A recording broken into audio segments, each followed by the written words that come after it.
Hello, everyone. Good evening. How you all doing? And welcome to another episode of Chatterboxer. And welcome to the match preview between Manchester United and Fulham in the Premier League, guys. A little bit earlier than scheduled, but we're going to talk about it anyway, guys, as it is a massive game for Manchester United. I'm going to bring it in early and give you my predictions and give you my scoreline, who I think will play on Sunday. I think it's pretty obvious, of course, guys, apart from one player, of course, which is Patrick Dorgu, who will not be playing on Sunday. Sadly, obviously, the injury has put pay to that. But it's quite straightforward what I think Man United will do. I don't think there will be any more changes in the team. I know there's a lot of rumours about Mazraoui starting the game. I don't think that Michael Carrick would do that. I don't think he would change the lineup, considering we're on a winning run. I think he's going to minimize the changes within the team, and that change is only Patrick Dorgu for me, obviously, which has been forced upon him, of course. Luckily enough, we've got Cunha in the team, guys, so that should be good. Of course, seeing Cunha against Fulham, of course, who generally over recent years have given us a difficult time. I take it back a few years ago, 2003, 2004, when we were 1-1 all the way up to the 97th minute, and then Fulham got the win. Only last season, Manchester United lost to Fulham on a penalty shootout after a 1-1 draw in the FA Cup. We have had difficult times against Fulham. And this season, of course, at Craven Cottage, where we drew 1-1 with Fulham, which was rather disappointing considering that we missed the penalty. Bruno missed the penalty. It was a bad time. It was a bad time, of course. And obviously there was that uproar about the penalty, about being barged by the referee and stuff like that. But look, a new dawn, a new day. We have to win this game on Sunday. There's no point beating the likes of Arsenal and Man City if you're not going to go out there and defeat Fulham. And I mean defeat Fulham.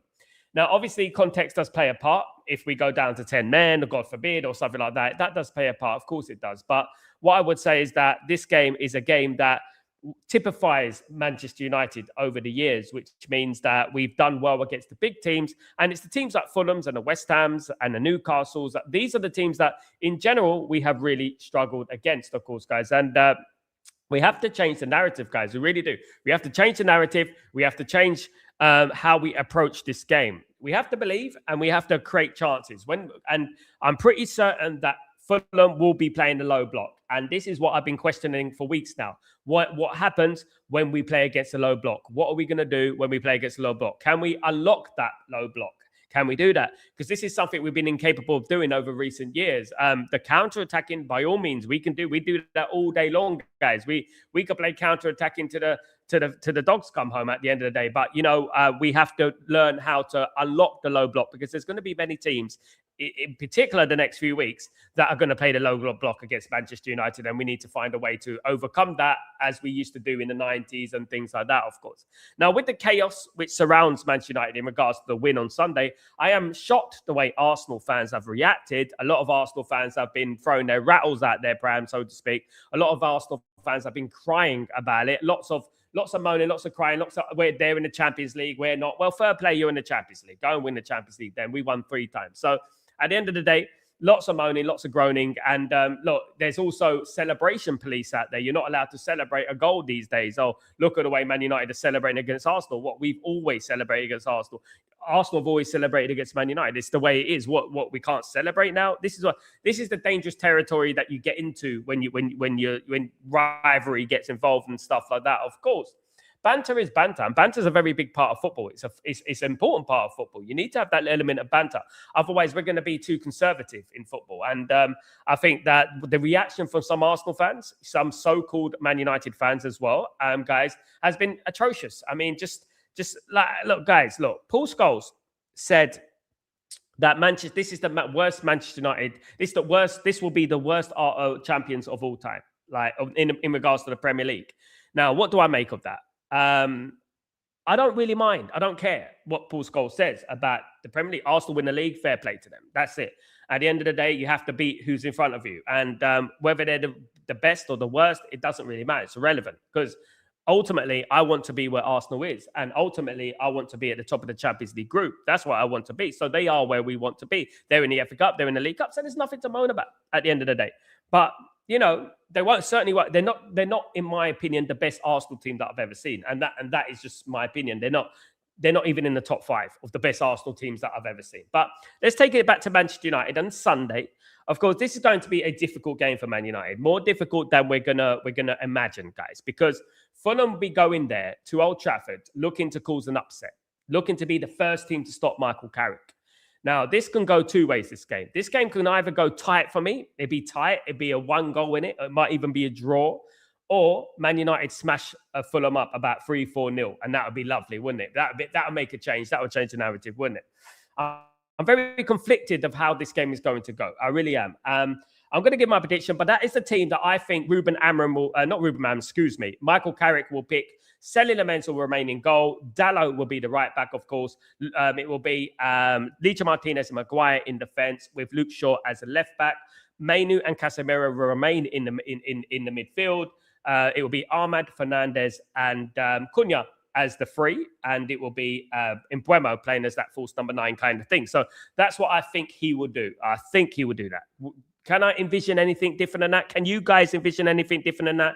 Can you think of him doing anything different? Do you think he'll do anything different in this game? I don't. I don't think he will, to be honest with you. I really don't.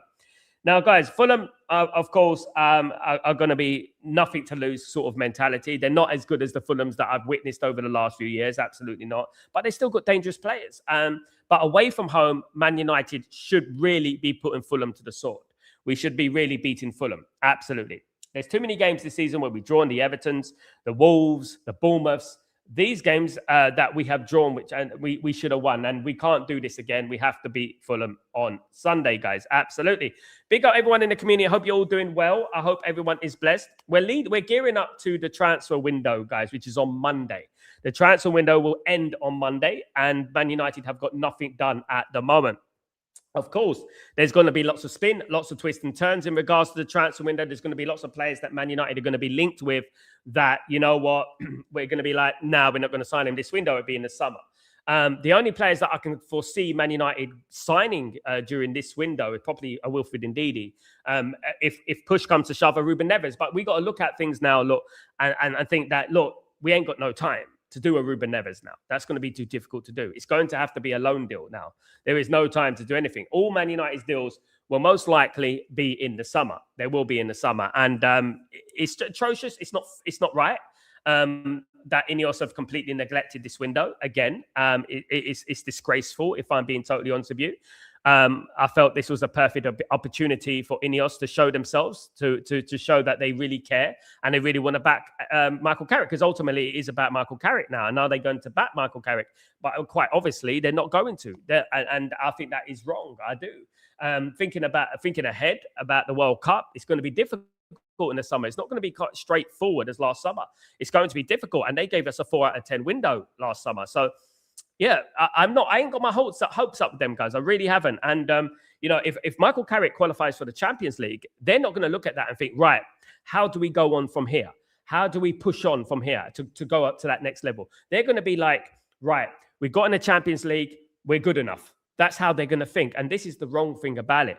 As I said a couple of weeks ago, Man United want to do the minimum for the maximum. They want to get to the highest position for the absolute minimum. That's what they want to do. They're not interested in spending loads of money to try and win the league, to try and get over that line and try and win the league again. All they care about, and Barada said it. He said that basically we'll be happy of coming into Europe, into the Europa League, 6 years in a row. How can Man United, a club of the stature of Man United, be just a Europa League team? We need to be challenging for that Champions League berth. Now, thankfully, we are in a very good position at the moment, and hopefully that remains on Sunday. Man United win on Sunday. Hopefully Liverpool drop some points, Chelsea drop some points, and we can kind of pull away in that position. That would be absolutely fantastic, but it's not going to be easy against Fulham. Absolutely not. And we struggle more at home than we do away from home because, I don't know why. It's just maybe the pressure's off or something like that. We played well against Man City, absolutely granted, but I'm not going to take anything too much from that Man City game, considering that the Man City are not really firing in all cylinders, and they're going to have a few players back as well. Big up the community. Hope you're doing well. Welcome, everyone. I hope everyone is blessed. Hope everyone is good, of course. Big up, Bobby. How you doing, my friend? Hope you're doing well. Good to see you, mate. Hope everything is blessed with you. Big up, my friend. Big up, my friend, Danny B. What's going on, my friend? Hope you're doing well. Good to see you. Let me just have a look at this. Sorry, slow down a little bit here. I am convinced that Ty plays a character. I'm very confused. You know what? I was actually thinking that. Kenny, you're thinking like me, because I was actually thinking, is he acting here? He's got to be acting. But no. Let me tell you a little story, Kenny, about what happened about 20 years ago, right? I was playing football in East London. And we used to play with a bunch of people. I played with Leyton Orient players and stuff like that. It was on a place called The Gravel. And this was about 2000, actually. 2000, 2001, maybe 2002, pushing it there. And then there was this guy who came onto the gravel. He wearing all red with red headphones. It was Ty. All the way back then, exactly the same. Actually, tell a lie, it must have been about 2000 because we were the treble winners. We won the treble. And I remember him specifically saying, you are fluky, you are this, you're jammy, you cheat, you got the referees in your pocket. And I remember it back then. So this is what makes me think this guy's not acting. You know what I mean? Because I remember him. And he's quite known, even back then. The best to leave Arsenal fans alone. They are just hurt by and Sal. I mean, you're absolutely right, Kenny. But Man United fans need to stop living up their backside. I really do think that. I think some Man United fans are really, really living up their backside, and they've got to stop that at the end of the day. Man United won the game fair and square. Man United have a right to celebrate. What Paul Scholes and Nicky Butt said is, it's their prerogative. If they think that they're the worst, they will be the worst Premier League champions of all time. That's their opinion. Let's not stop opinion here. This is opinion. I mean, because at the end of the day, Martin Keown and Ray Parlour and Paul Merson have said far, far, far worse things about Man United over the last years than what Paul Scholes and Nicky Butt have said. Yeah, I mean, absolutely. Big up, Dan. What's going on, my friend? Hope you're doing well. Hope everything is good. Sal, surely if United and the players go into the game with the same mentality as we did against City, there's only one result. Not necessarily, Dan, because they play a completely different way. Fulham will be sitting back. Man City and Arsenal didn't sit back. They came at us. So that's the only worry I have. This is why Man United have beaten the likes of Liverpool this season, beaten Chelsea, beaten Newcastle. They've beaten Crystal Palace. But they've drawn against Wolves. They've lost against Everton with 10 men. They've drawn against Bournemouth. Do you know what I mean? And this is what we're talking about. Drawn against West Ham. This is what we're talking about. The different styles of play. Man United seem to struggle against the low block. I don't know why, but we've done it for the last couple of years. This is why I say it's on the thumbnail that hopefully Man United can combat that low block, and hopefully Man United can win the game comfortably. I think it's so important that Man United get an early goal, Dan. I think if we get an early goal, I think the floodgates could open. There are many characteristics about Man United over this season that were wrong, that were bad. Obviously, when we used to score, we used to sit back and we used to concede a goal, equalizer and stuff like that. Or, when the team would score, we start get going. But that has not been a theme under Amram. That's been a theme under various managers over many, many years, of course. Absolutely. Ineos loves summer beach deals. Absolutely. That's what it is. Bargain basement beach. Both summer bargains. Absolutely. I couldn't believe it when I heard about the Glazers not spending in January. It's a disgrace, mate. It's a disgrace. It's an absolute farce. It's an absolute ridiculous state of affairs, what's going on at Manchester United with Ineos and the Glazers. Not spending in the summer, not backing their guy, which is obviously Michael Carrick. First of all, not backing Ruben Amorim efficiently, and then not backing Michael Carrick is a disgrace. Now, if we get Wilfred and Ndidi, it'll be just papering over the cracks, wouldn't it, at the end of the day? And yeah, it's like what Goldbridge said earlier.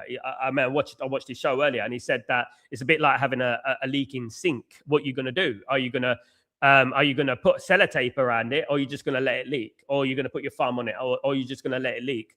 At the end of the day, what we have to do is, someone has to come through the door. Even if it is Wilfred and Ndidi, we'll take that. Do you know what I mean? We'll take that. It's better than having nobody, even though it is a disgrace, to be honest with you, to not being able to sign anyone and stuff like that.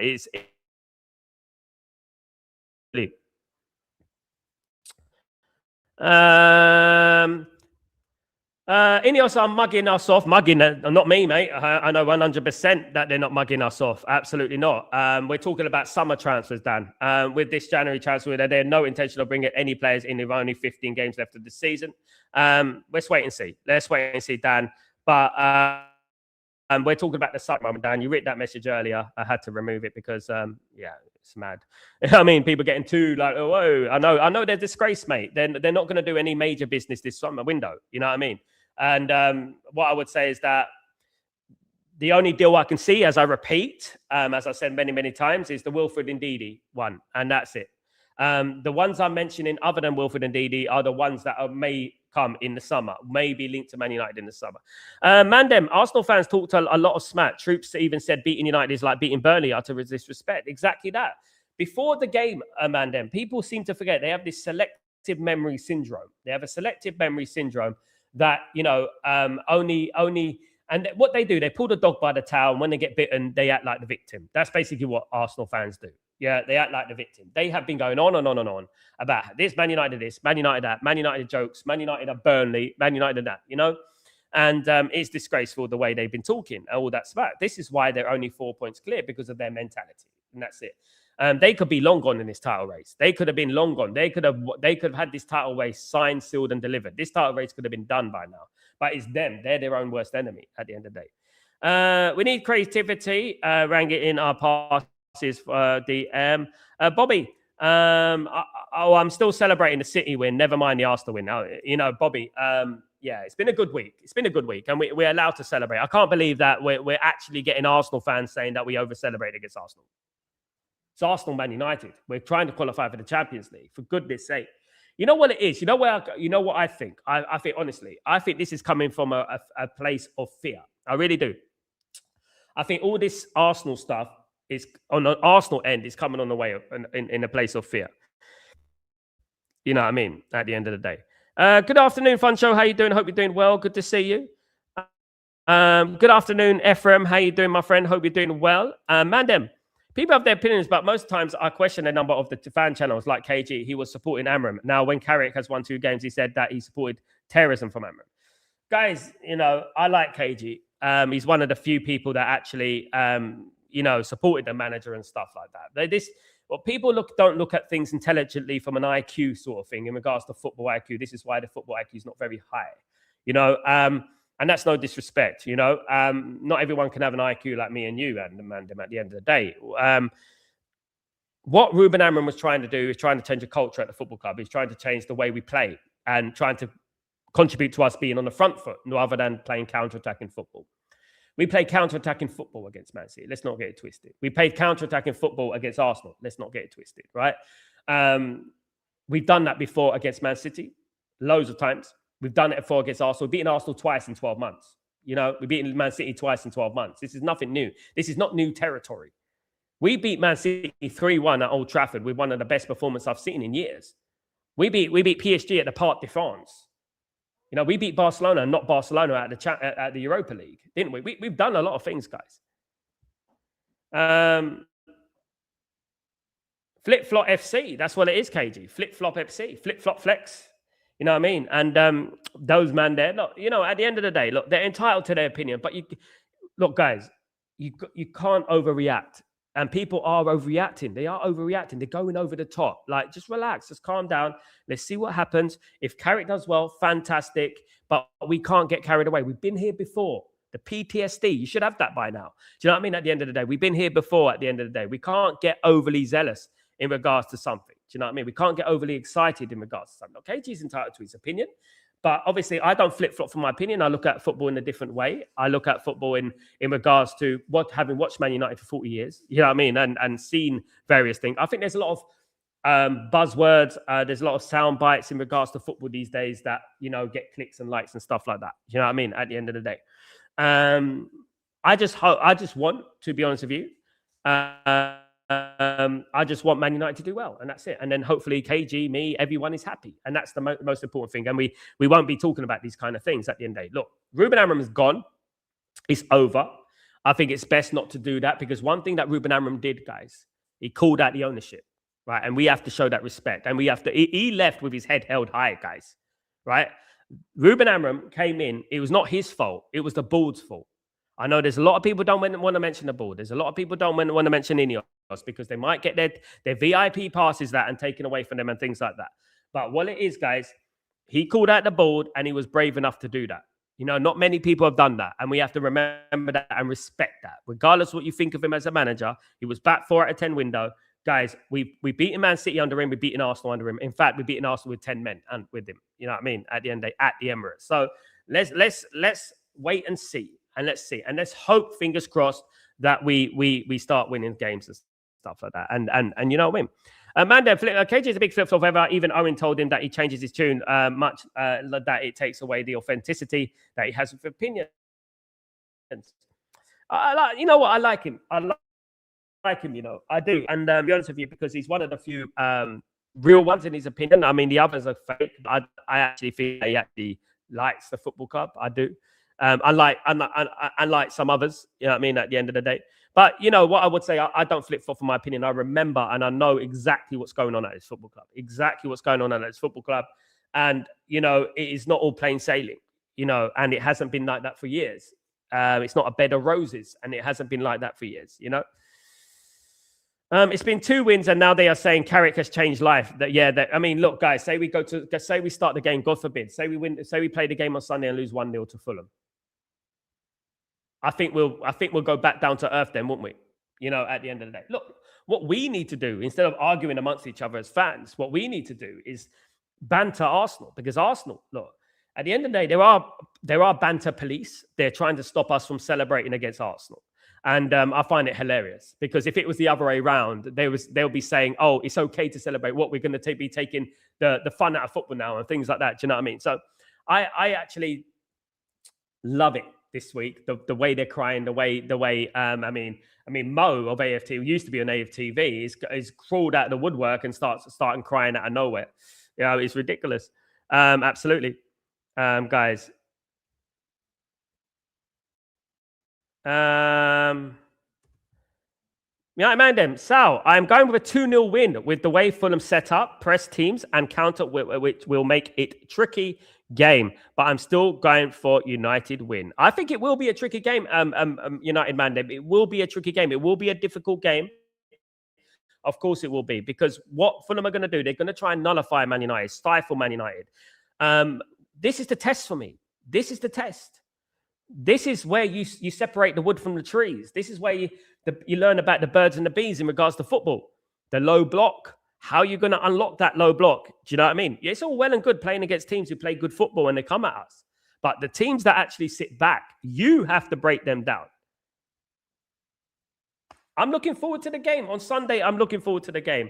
Absolutely looking forward to the game. Really am. Absolutely. Bigger Eagle, thank you so much, my brother. Thank you so much. Really good to see you. Welcome to Stretford Post and welcome to the stream, my guy.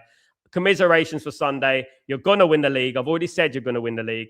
I think you should celebrate, and I think just stay calm. Stay calm. You're going to get there, mate. You're going to get there, and you're going to win more than one trophy. There you go. Hold that. Yeah, absolutely. Good win, but you're going to win the Eagle. Look, I've already said it on Mo's channel. I've said it on various channels that Arsenal will not lose the league. And the reason Arsenal will not lose the league is because generally, defensively, Arsenal are very good. This is why Man United won at the weekend. We scored a couple of fantastic goals. It was a mistake from Arsenal as well. So I would say that Arsenal will win the league, and they'll probably win, God forbid, they'll win the Champions League. Oh my goodness. I mean, can you imagine that? I'm going to go, Eagle, just to let you know, if you win the Champions League, I'm going to go missing, mate. I'm just going to disappear. Bigger Eagle, thank you so much, my friend. And thank you for the raid, my guy. You're an absolute legend. Thank you, brother. Big up yourself. The good thing that comes out of all of this is that United's top 5 position is now in our hands. It is. You know, it is in our hands. Absolutely. It is in our hands. And we just need to win the game against Fulham. Look, we've got the difficult games out the way. The Arsenals, the Chelseas, the Liverpools. No, we've got to play Liverpool, actually. I forgot. We've got to play Liverpool at Old Trafford. We got Newcastle coming up, which is going to be a very difficult game as well. My prediction is 2-1 United. Safe scoreline, but hope we score more. It's going to be difficult. You know, it's going to be difficult. Kenny, Igor, you still can win the league. Depends on how you perform against decent teams. Leeds, guys, let me just say about Leeds, though. Leeds is going to be a difficult game for Arsenal. Let me tell you, Leeds are doing very well this season. Leeds play a good brand of football. They're very dangerous, especially at Ellen Road. They are a dangerous football team, you know. But I think Arsenal will win it 3-1. Mandem. Also, where is this Atletico being confident of signing Dalot coming from? Can I tell you something about Diego Dalot, United Mandem? Let me tell you something about Diego Dalot, right?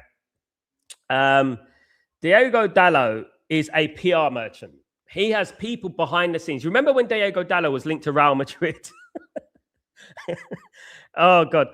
Diego Dallo was linked to Real Madrid. You know what I mean? At the end of the day. So it tells you everything you need to know. And I don't think for the life of me that they would sign Diego Dallo. I don't think so. I see him staying at Man United anyway. Who's spamming? Who's Junior? Junior Davies. Davies, stop spamming, my guy. Big up everyone, though. Big up everyone, guys, and big up everyone in the stream. Big up the newcomers and stuff like that. Big up everyone, of course, guys. Look, at the end of the day, let me just say it like this, and I'm going to say it clearly, okay? Look, I want to be where Arsenal are, right? I want to be where they are in the Champions League. I want to be where they are in the league, right? They are where we want to be. Now, I've said it many, many times. The good thing about Arsenal is that they stuck to the plan. They stuck to the plan. When it was getting a little bit treacherous and you know what I mean, cloudy days were coming, you know, there were T-shirts and caps being made and stuff like that. They stuck to their guns and they kept with the loyalty and they kept persevering. And that is what they've done, which we don't do. This is why they're there and we're there at the end of the day. We are now becoming Arsenal of 10 years ago because we are slowly going, right, you know what? Top 4 is good. Top 4 is all right. We're going to get top 4. We're going to get top 5.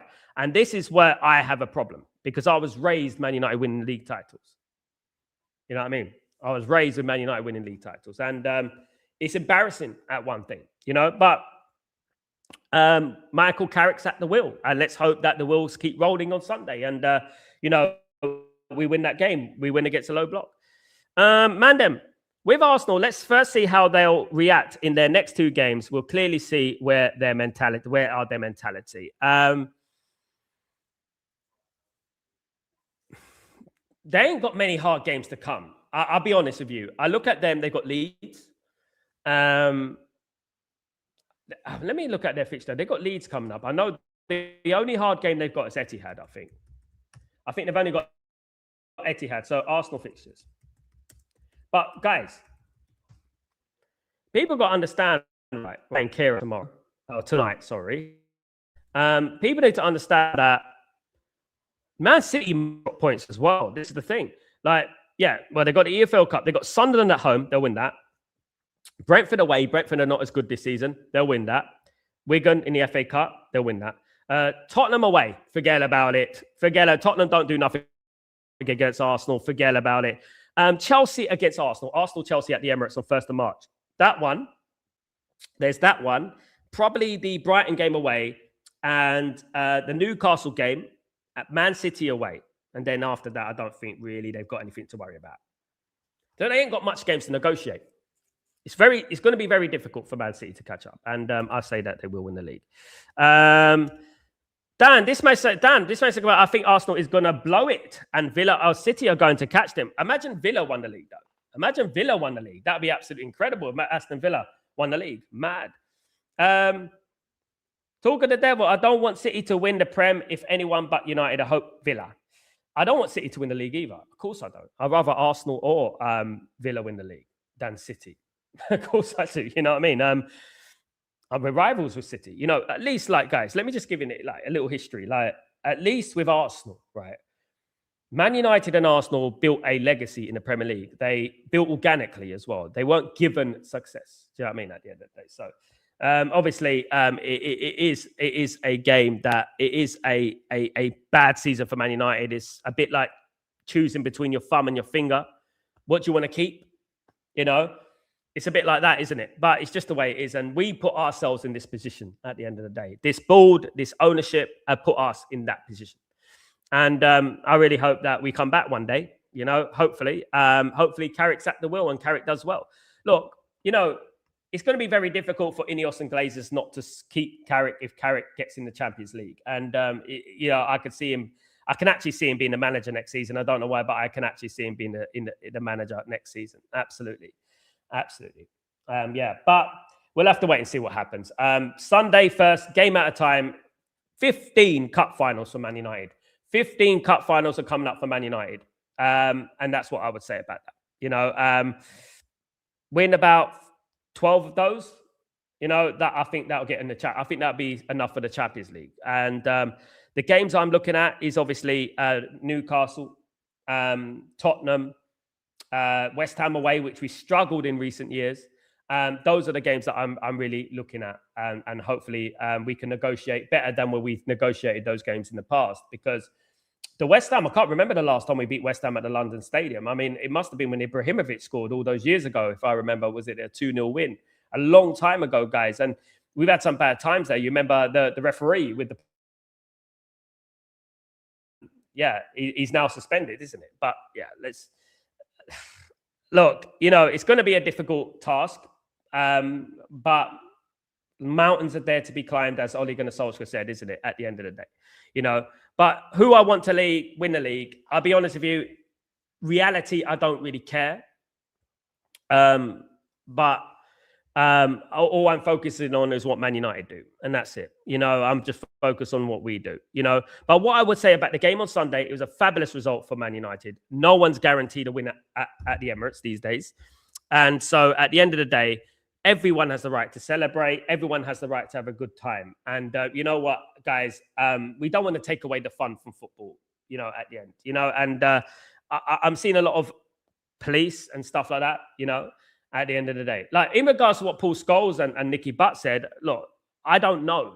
Like, I've seen every single Premier League season. Are they the best Arsenal team I've ever seen? No, they're not. Obviously not. But then again, it's not the best Premier League I've ever seen either. But then again, you can only beat who's in front of you, And I say that through experience. The best Arsenal team, in my opinion, I've ever seen was the 1998 team, But Fulham, guys. When I was being raised in East London, right? Fulham were like a third division side, right? They were a third division side. So under Mohammed Al Fayed and obviously owners like that and stuff like that, they elevated and they became a great club, of course. And they got promoted and they got promoted under Kevin Keegan, if you remember. I think Kevin Keegan was there as well. Obviously, Tigana was there as well. Jean Tigana, you remember Jean Tigana, who used to be the French international? He was the manager there as well. And then they ended up getting better and they got in the Premier League, got relegated a couple of times, got in the Premier League. And, they've kept a steady ship and they've done incredibly well to maintain where they are, guys. I've been to Craven Cottage a lot of times. Guys, if you ever go to a football stadium, go to Craven Cottage. It's one of the best walks you have from the station to the stadium. It's an amazing. Like you go down the Thames. You go down the Thames, and it's a very, very nice walk, of course, guys. Absolutely. But if we don't win against Fulham, then we're back to square one, ain't we, guys? We're back to square one. Bobby, wasn't Michael Jackson a Fulham fan? No, he went to Craven Cottage. He went to Fulham with Mohammed Al Fayed knew him, and Mohammed Al Fayed actually built a statue of Michael Jackson outside Fulham Stadium. Yeah, I know, it's mad, isn't it? Yeah, and then Michael Jackson unveiled it in West London. Yeah, and I remember the stuff. I don't know if the statue's still there, to be honest, but I think it is, to be honest. Michael Jackson unveiled it. Mohammed Al Fayed was one of those guys who was just very eccentric, and he just obviously wanted the best of everything, and wanted to show off, so to speak. He wanted to be the man. Do you know what I mean? But legend, he's a legend. God rest his soul. Of course, no longer with us. Mandem, it's hard to predict with Villa. They do not look like a team that will compete. Then again, they'll be playing midweek games, which might derail their momentum in the league. I prefer they sneak into first. It's going to be difficult. One of the things is that Aston Villa, this is uncharted territory for them. This is not what they are, isn't it? This league position. All right, they did well last season, and fair play to him. Fair play to Unai Emery. He's done a fabulous job. But for them to get ahead of Arsenal and Man City, I think it's going to be difficult. But you never know. You never know. 4 points is nothing. As we know, we've lost league titles when we've been 8 points clear with a month to go. So I know how it can be. Gunners have PTSD. I think we all have in a way. I think we all have a little bit of PTSD, to be honest with you, especially as Man United fans. We got PTSD on Sunday because we have a low block we're playing against, isn't it? Do you know what I mean? At the end of the day, guys. So yeah, man. But it's going to be a difficult game. I predict Man United. This is my prediction for the game. Man United will win the game by 4-2. That's my prediction.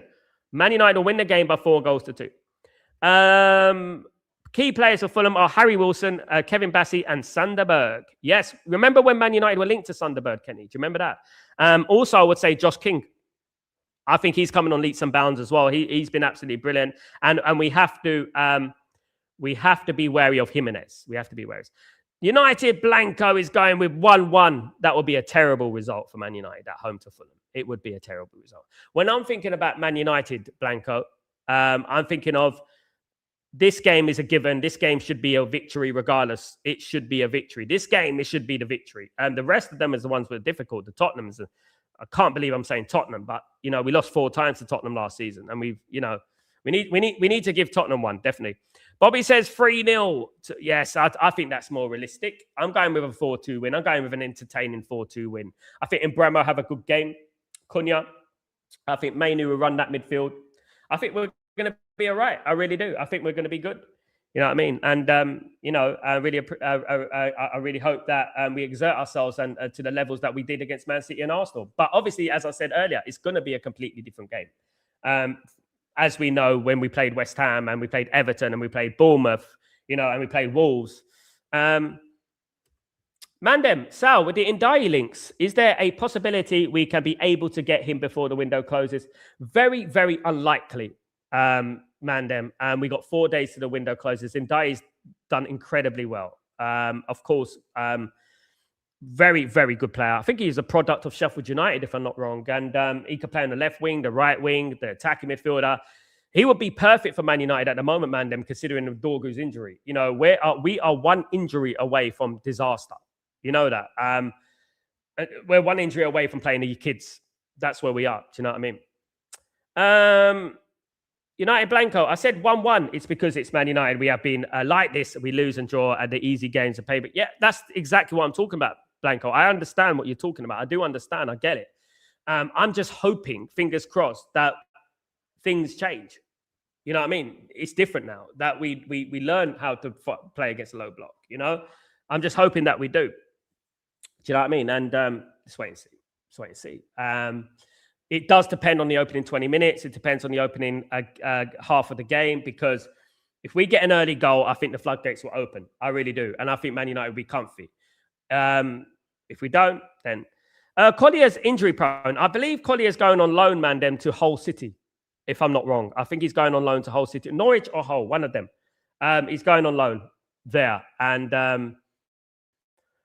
I think that's not negotiated yet. It's not been signed, sealed, and delivered. But I think he's going back on loan. He has had an injury problem. He went back to Man United. I think we're going to loan him back out. If I'm not wrong, he went back to Man United, and now he's going to be loaned out again.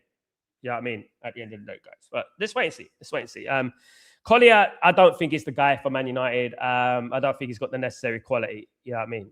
At the end of the day, but yeah. Blanco, Mount should get some sort of game time. His energy is very useful against all the mid-table. The problem with him, mate, he can only play one game at a time.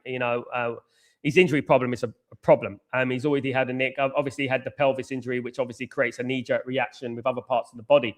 So when you think about Mason Mount, it's very, very risky with Mason. I don't mind it. At least we got him. And that's all I say. Just like Ndidi, just like Wilfred Ndidi. At least we got Wilfred Ndidi. You know what I mean, guys? At the end of the day. Dan, we should have beaten Fulham at Craven Cottage. The petulant Man United team beat themselves. United 2-0 winners for me. Dan, you remember the penalty from Bruno Fernandes when the referee gave him a little nudge? You know what I mean? And he basically let the referee get to him and he missed the penalty. That's the mentality and culture at Man United. It's wrong. We should never be letting a referee get to us. Never.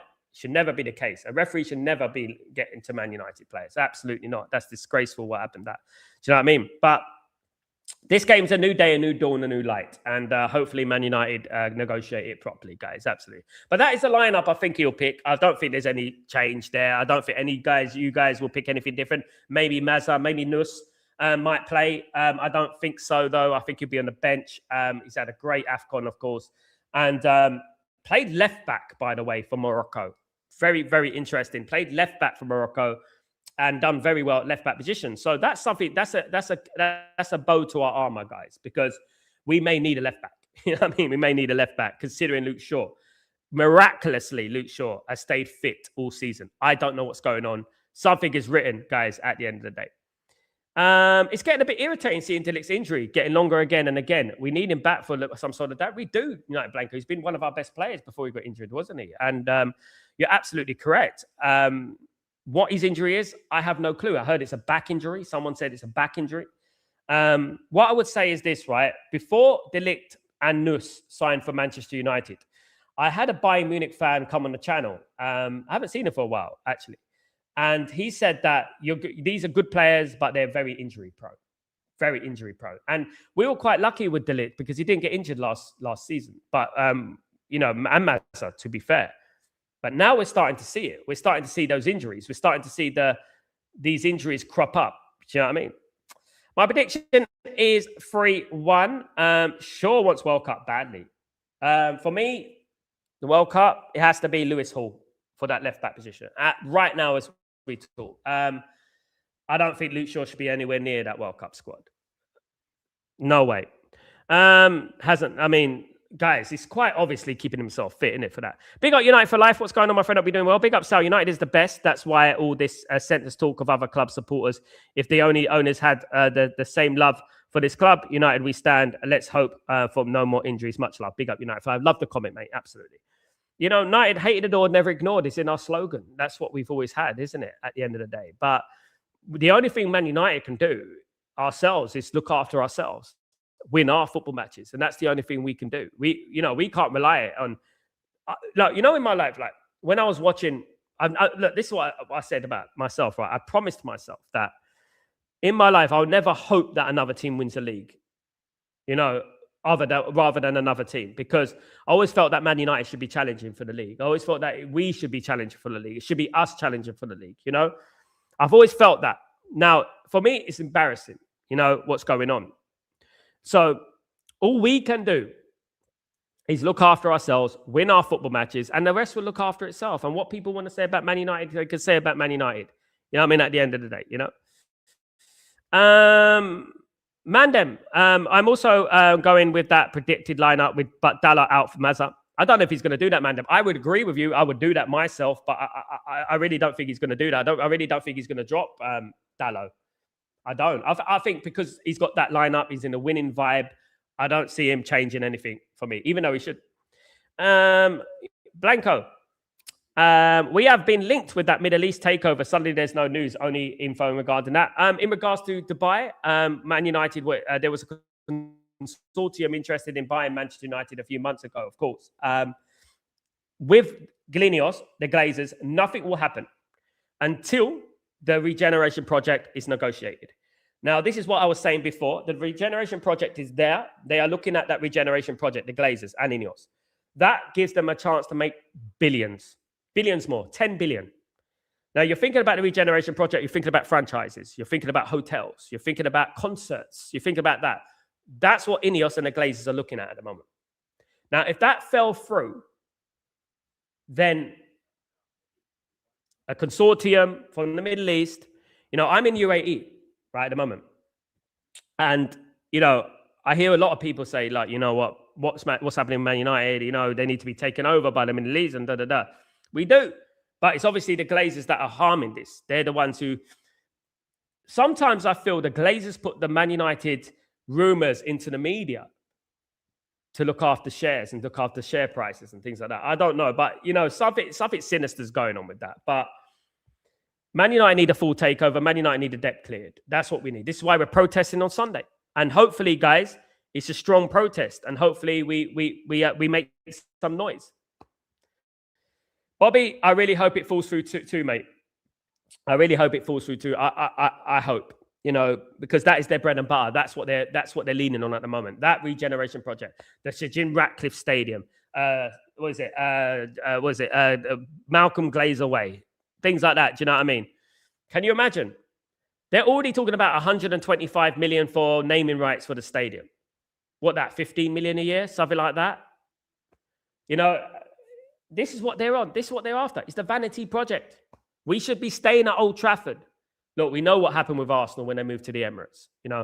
I've been to Highbury many times, and Highbury was a fortress. It was a fortress, and it was a tight little knit ground. And when Arsenal moved to the Emirates, they found it very difficult to become accustomed to that, and also financially as well. And Man United are actually getting loans from the government to get this stadium. And this is disgraceful at the end of it, Glazers are not even good with the money aspect, and we are crippling the rankings. They don't care, mate. All they care about is their dividends, and that's all they care about. They care about their profits. They care about the money. This is why I actually think that even if Manchester United got relegated, they wouldn't care. You know why? Because I was watching a video of Man United in 1974, the first time Man United got relegated. And funny enough, I'm from East London, a town called Leighton. The first game for Man United when they got relegated in 1974 was against Leighton Orient. The first game. Right? They sold out the stadium 10 times over. They couldn't fit people in Leighton Orient Stadium, right? In Leighton. They sold 60,000 a game. If Man United get relegated, we're going to be selling 76,000 a game. And the money that Man United will lose in regards to revenue, in regards to the Premier League, they'll just arrange a friendly with a Saudi Arabian club, organize another sponsorship deal or something like that. That's all they're going to do. They will make profit. Man United make profit. They'll release another nostalgic Manchester United football kit that everyone goes, wow, amazing, lovely football kit. Look, I'm not saying the kits ain't lovely. They are lovely. I love the blue one. I think it's very beautiful. Reminds me of the 80s, but they're doing it. They're playing on the heartstrings. That's what they're doing. You know, they are a cancer to this football club. They are the reason that we are where we are. We're not challenging for leagues, you know. If they were not at the stadium, I think if they were not at the football club, who said it? Yeah, Jamie Jackson said it. I had Jamie Jackson on the show last week, and he said it spot on. He said he feels that Man United will have 10 more titles. He said 5 to 10 more titles, something like that, if the Glazers won at the football club. You know, and this is telling, guys. You know, absolutely telling. You know, and this is what they've done to us. Sal, why are managers always start Dalot? Is there any reason? Personality, effort, always available. You can't. I mean, there's the best form of ability is availability, and that's it. You know, at the end of the day, and that's what I would say about that. Blanco, I'm from India and been a United fan since 2013. I told all the past stories to my sister, and now she says how will United make the new fans, the new fans, the new generation will accept being a United fan. You know, you make a good point there, Blanco, because it's a very good point. A lot of people, even though they want to deny it, support Man United because they were glorious, right? And let's be honest, guys, right? I didn't. I started supporting Man United in the late 80s when I was a youth, right? And we were on the upcome with Alex Ferguson and stuff like that. When we got to the mid-90s and the early turn of the century, there was an influx of Man United fans coming in, you know, especially London. Like I was probably the only London Man United fan I could think of, you know. And a lot of Man United fans suddenly came out of the blue, and you know, especially in the turn of the century, loads of Man United fans. And the thing is, that's because of our previous record. We were successful, you know, so. They were supporting Man United because we were successful. A lot of them support Man United because of the treble or because, you know, 2008 when we won the Champions League and League double. But as time goes on, the new generations come through. They're not going to remember a successful Man United. You know, they're not. Man United around the world now, even though you see Man United shirts, I still see Man United shirts. I go to Italy. I go everywhere I go. I see Man United shirts. Everywhere I go, I see Man United jerseys. I see Man United shirts. But that is going to slowly deteriorate, and that's going to slowly go down, guys. Big up Leighton Orient. So I lived on Windsor Road. Dan,